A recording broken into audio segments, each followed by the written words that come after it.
गोंयांत अनडिक्लेअर्ड इमर्जन्सी आसा हे लोकांकडे जर उलयलो जाल्यार कळटा.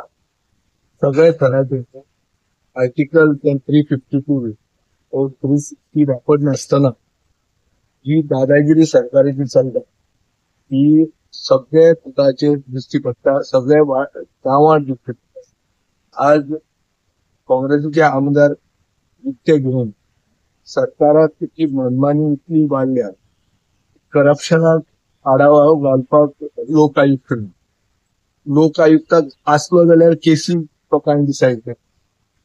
सगळ्या सायडीन करप्शन चलता, पुलिसाचो दबाव आहा, नॉन गोवन पुलीस ऑफिसर सगळे चलयतात आणि सगळे job cash for job scam जाला, लँड ग्रॅब जाला.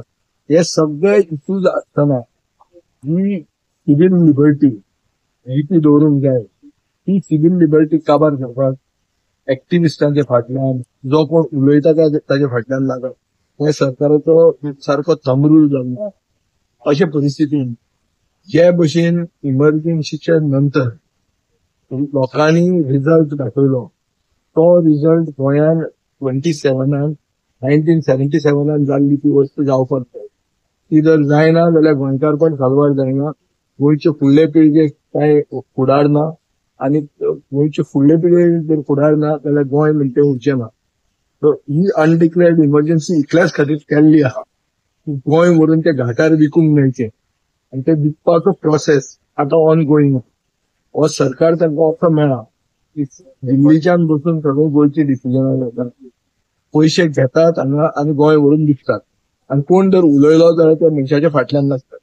आज जे भशेन एक्टिविस्टांच्या फाटल्यान नासतात, जे एनपी खून म्हादय साल्वार करपा खातीर जे झगडटाले त्यांच्या सगळ्या फाटल्यान जे सरकार लागिल्लो आहा ताजेरूच इतलें दिसता की सरकार गोंय काबार करपाक फॅसिलिटेट करता आणि अनडिक्लेअर्ड इमर्जन्सी गोंयांत हाडून हे गोंयचो व्हरून जो लिलाव चालू आहा तो चालू दवरूंक सोदता.